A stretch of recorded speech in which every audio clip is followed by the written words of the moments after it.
Mr. Sidhu has claimed that his cordiality with the Imran Khan has worked, and in fact he was also part of you when you went. He was also there. Oh, he was there as a state guest from Pakistan side, where Pakistan Prime Minister invited him to fight elections from Pakistan because they say that the people of Pakistan love him so much that he can fight from anywhere. And it is very clear that what kind of understanding or what kind of compromises took place between them, that even today after the attack on our Jawan, Sidhu is still speaking Pakistan's language and asking his own armed forces for proof about the attacks, which is what Pakistan is doing. So he can claim what he wants, because how in he is with Pakistan generals and Pakistan Prime Minister, the world knows. But I would like to know that if you have got it done from them, but who's got it done from our government? And could the corridor have been made unless our government was? And who passed it in the cabinet?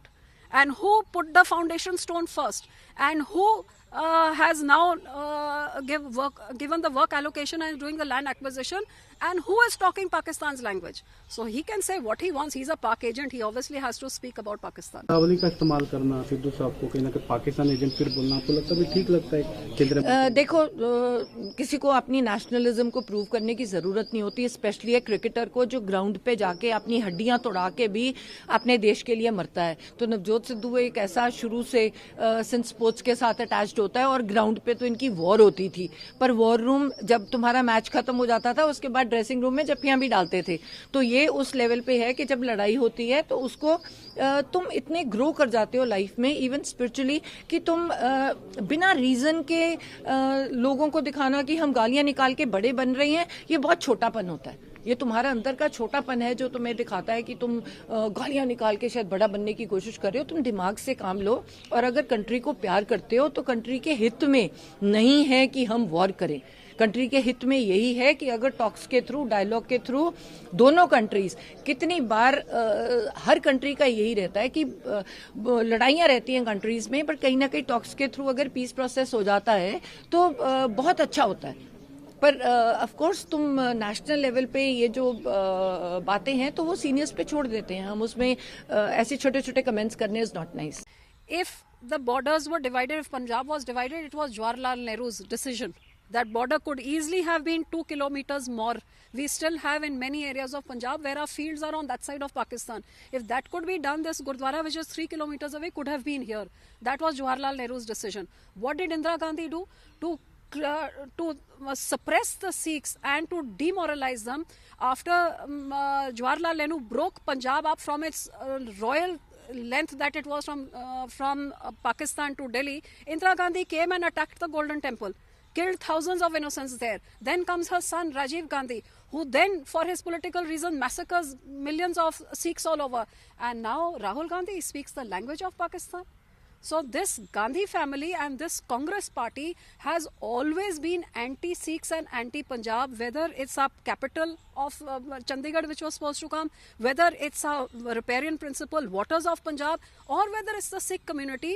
This Congress and Gandhi family has always gone against us. Mr. Sidhu has claimed that his cordiality with the Imran Khan has worked, and in fact he was also part of you when you went. He was also there. Oh, he was there as a state guest from Pakistan side, where Pakistan Prime Minister invited him to fight elections from Pakistan because they say that the people of Pakistan love him so much that he can fight from anywhere.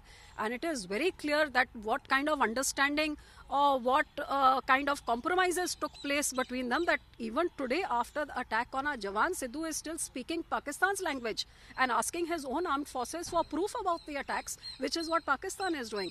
So he can claim what he wants, because how in he is with Pakistan generals and Pakistan Prime Minister, the world knows.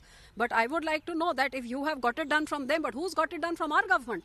And could the corridor have been made unless our government was? And who passed it in the cabinet? And who put the foundation stone first? And who has now given the work allocation and is doing the land acquisition? And who is talking Pakistan's language? So he can say what he wants. He's a Pak agent. He obviously has to speak about Pakistan. शब्दावली का इस्तेमाल करना सिद्धू साहब को कहीं ना कहीं Pakistan agent फिर बोलना आपको लगता है ठीक लगता है केंद्र में? देखो, किसी को अपनी नेशनलिज्म को प्रूव करने की जरूरत नहीं होती, स्पेशली एक क्रिकेटर को जो ग्राउंड पे जाके अपनी हड्डियां तोड़ा के भी अपने देश के लिए मरता है। तो नवजोत सिद्धू एक ऐसा शुरू से सिंस स्पोर्ट्स के साथ साथ अटैच्ड होता है, और ग्राउंड पे तो इनकी वॉर होती थी। पर वॉर रूम जब तुम्हारा मैच खत्म हो जाता था उसके बाद ड्रेसिंग रूम में जप्पियां भी डालते थे। तो ये उस लेवल पे है कि जब लड़ाई होती है तो उसको तुम इतने ग्रो कर जाते हो लाइफ में, इवन स्पिरिचुअली, कि तुम बिना रीजन के लोगों को दिखाना कि हम गालियां निकाल के बड़े बन रहे हैं, ये बहुत छोटापन होता है। ये तुम्हारा अंदर का छोटापन है जो तुम्हें दिखाता है कि तुम गालियां निकाल के शायद बड़ा बनने की कोशिश कर रहे हो। तुम दिमाग से काम लो, और अगर कंट्री को प्यार करते हो तो कंट्री के हित में नहीं है कि हम वॉर करें। कंट्री के हित में यही है कि अगर टॉक्स के थ्रू, डायलॉग के थ्रू, दोनों कंट्रीज, कितनी बार हर कंट्री का यही रहता है कि लड़ाइयां रहती हैं कंट्रीज में, पर कहीं ना कहीं टॉक्स के थ्रू अगर पीस प्रोसेस हो जाता है तो बहुत अच्छा होता है।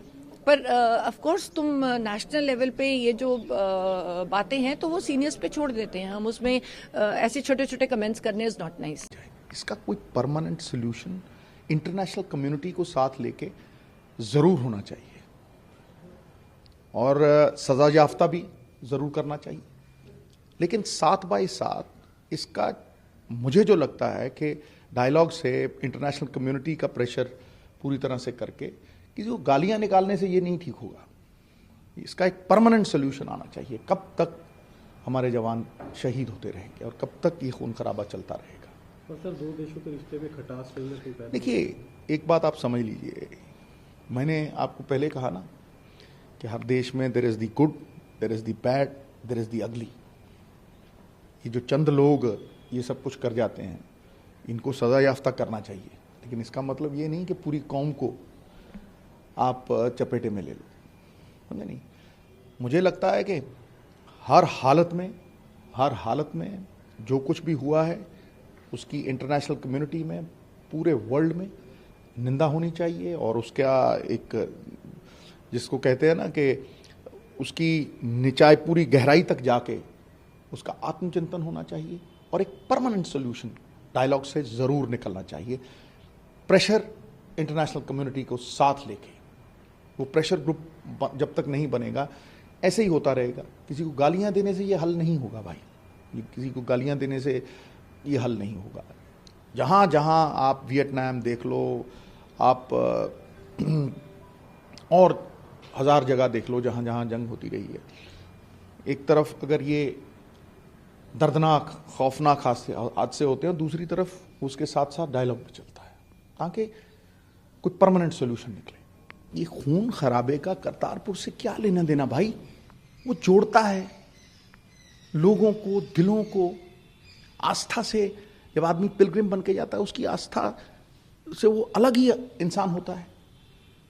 तो मुझे जो लगता है कि हमें चिंतन करना चाहिए और इस जड़ तक पहुंचना चाहिए, और जड़ को निकाल फेंकना चाहिए, और इसके लिए सब इकट्ठे होके, एकजुट होके, एक मुठ होके, इंटरनेशनल कम्युनिटी इकट्ठी होके बातचीत करें और इंटरनेशनल प्रेशर बनाएं। सर, शहादत की बात करें, हमारे जवान पंजाब से जी, किस तरह से श्रद्धांजलि? मैं कहता हूं भरपाई तो हो नहीं सकती, लेकिन चाहे पंजाब का हो, चाहे बंगाल का हो, चाहे का है, तो वो हिंदुस्तानी, वो हमारे लहू का हिस्सा है। हमारे परिवार में वो सर्वोच्च है, क्योंकि वो हमारे लिए जाने देते हैं, हमें महफूज रखने के लिए। रातों की नींद हमारी अगर है तो उनकी वजह से है। सो वो मुझे लगता है कि उन्हें दुनिया का सबसे बड़ा ऑनर मिलना चाहिए, और उनके परिवारों को सहयोग मिलना चाहिए कि इस दुख के समय पे बहुत से कंधे हैं जो ये दुख बांटेंगे।